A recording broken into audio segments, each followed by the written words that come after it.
तुमच्याबरोबर मी शेअर करते. Stay tune.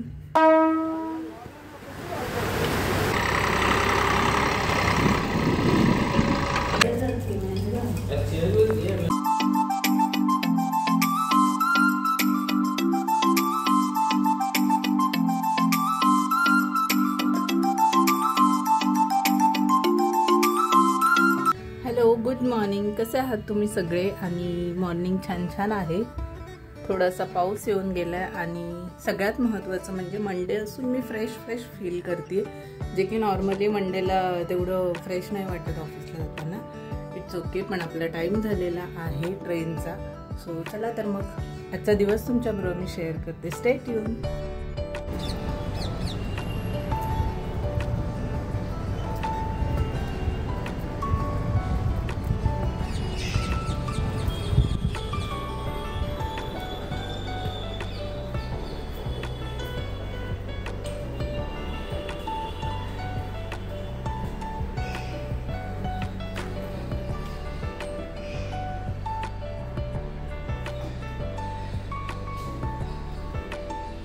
आणि अशा प्रकारे सोमवारची सुरुवात झाली. लिफ्टमधून मी निघाले, खाली पोहोचले तर बघितलं खूप जास्त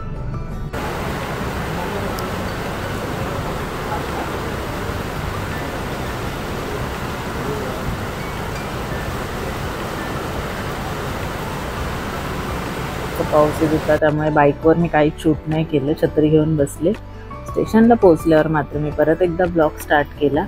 आणि इथे तुम्ही बघताय केवढा पाऊस येतोय.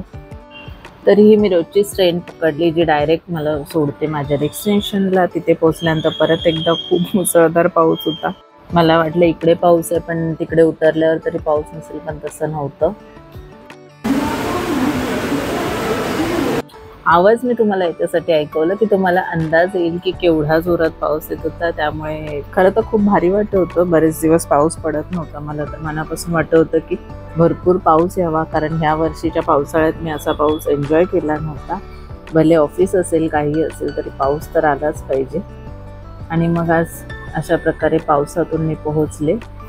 तिकडे गेल्यानंतर नेहमीप्रमाणे ऑटोची लाईन असणारच होती, पण मला ह्याचं जास्त टेन्शन आलेलं की पटकन ऑटो भेटते की नाही, कारण ह्या पावसात जर तिथे उभं राहावं लागलं तर मग मी पूर्णपणे भिजून जाईल.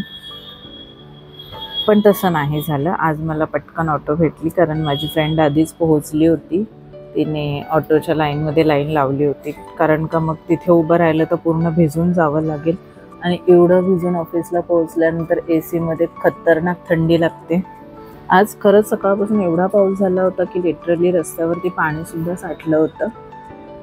आणि मग हा सगळा प्रवास करून मी फायनली पोहोचले ऑटो स्टँडजवळ, जिथून मला ऑटो पकडायची होती.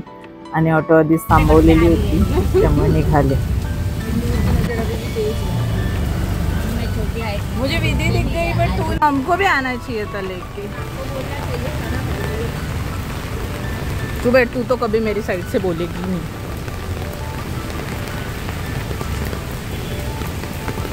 बारिश में आए तो अभी जानी नहीं चाहिए बारिश.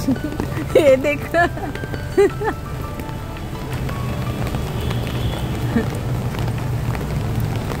कौन से वो हीरो की याद आई इसकी छाता देख के इसका. गई किधर ये? अरे तू है किधर? किधर घूम रही है? पावसात का असेना, पण आम्ही गप्पा मारत पोहोचलो ऑफिसला. आणि ऑफिसच्या खाली गेल्यावर पाऊस थोडा कमी झालेला, त्यामुळे असं वाटलं की आपण एवढं भिजून आलो आणि आता पाऊस नाही थांबला पाहिजे, पाऊस चांगला पडला पाहिजे दिवसभर. मंडे असल्यामुळे ऑफिसमध्ये आज जास्त काम असणार होतं. नेहमीप्रमाणे मंडेला थोडं जास्त काम असतं. आणि मग आम्ही गप्पा मारत पोहोचलो ऑफिसमध्ये. तुमची पावसाची स्टोरी, पावसातून ऑफिसला जाण्याची स्टोरी माझ्याबरोबर नक्की शेअर करा. त्यानंतर मी डायरेक्ट लंच ब्रेकमध्ये खाली उतरले आणि पूर्ण भिजले, कारण मी छत्री नव्हती घेऊन गेली, कारण जाताना एवढा पाऊस नव्हता. आणि आजचा दिवस माझा पूर्ण भिजण्यात आणि पुन्हा ते ड्राय करण्यात कपडेच जाणार होता. पण एवढा पाऊस पडतोय तर कांदा भजी खाणे तर मॅन्डेटरी आहे. त्यामुळे आम्ही छोटीशी कांदा भजी पार्टी केली. संध्याकाळच्या वेळेला चहाबरोबर आम्ही भजी ऑर्डर केले होते आणि ते मस्त चहाबरोबर एन्जॉय केले. असा दिवसभर खूप मस्त पावसाळ्याचा म्हणजेच मान्सूनचा दिवस माझा अतिशय भारी गेला होता. तुम्ही सगळेजण पावसामध्ये काय खायला आवडतं हे माझ्याबरोबर नक्की शेअर करा. आणि पावसाच्या दिवसात बाहेर गेल्यानंतर काहींना बुट्टा आवडतो, काहींना काय आवडतं. आमच्या सगळ्यांची चॉईस कांदा भजी आहे.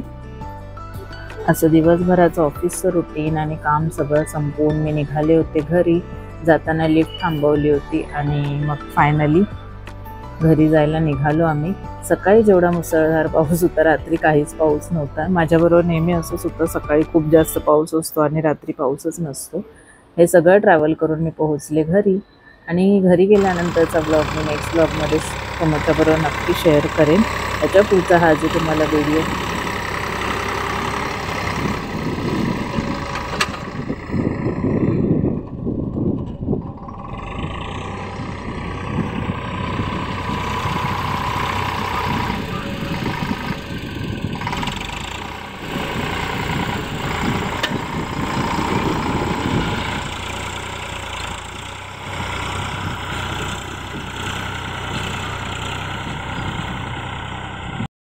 हा जो तुम्ही व्हिडिओ पाहताय तो गावचा आहे. मम्मी पप्पा गावी गेले आहेत आणि आता जे काही आता मान्सून चालू आहे त्यानुसार शेत तयार होत आहे पुढच्या पिकांसाठी.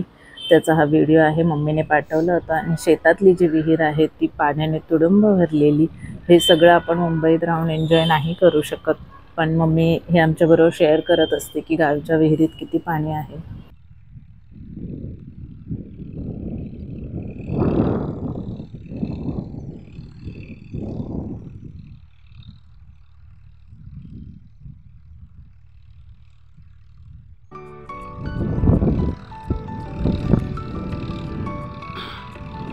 बॅकग्राऊंडचा आवाज ऐकून तुम्हाला कळलं असेल, पक्ष्यांचा आवाज. आणि तिकडेच ट्रॅक्टर चालू आहे.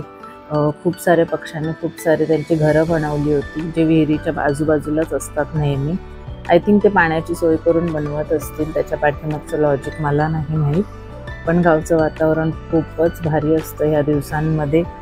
बघू, मला गावी जायला भेटलं तर मी तुमच्याबरोबर ब्लॉगमध्ये तर ते शेअर करेनच. पण आजच्या दिवसाची मी इथे एंड करत आहे, कारण पुढचा ब्लॉग तुम्हाला उद्या बघायला मिळेल. घरी जाऊन मी मस्त डिनर बनवला होता, पण ते सगळं उद्याच्या ब्लॉगमध्ये शेअर करेन, कारण ब्लॉग खूप जास्त मोठा होत होता आणि मोठे ब्लॉग बघायला तुम्हाला सगळ्यांना बोर होत असेल. म्हणून तर ब्लॉग तुम्ही इथपर्यंत पाहिला असेल तर प्लीज लाईक, शेअर आणि सबस्क्राईब करायला विसरू नका. भेटूयात नेक्स्ट ब्लॉगमध्ये. तोपर्यंत तुम्ही सगळ्यांनी काळजी घ्या, मस्त खा आणि स्वस्त राहा. बाय.